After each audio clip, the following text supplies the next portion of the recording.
I'm going to be showing you how to delete a post on TikTok. Whether you've posted something you regret or you simply want to clean up your profile, I've got you covered. The first step is to open the TikTok app on your phone. Once the app is open, tap on the Me icon in the bottom right corner of the screen. Once you're on your profile page, scroll down until you find the post you want to delete. Tap on the post to open it.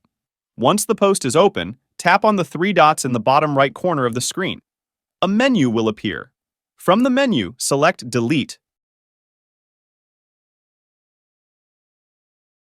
A confirmation dialog box will appear. In the confirmation dialog box, tap on Delete again to confirm that you want to delete the post. Once you tap on Delete, the post will be deleted from your TikTok profile. And that's it. Deleting a post on TikTok is a quick and easy process. Just follow the steps in this video, and you'll be able to delete any post you want in no time. And that's it for today.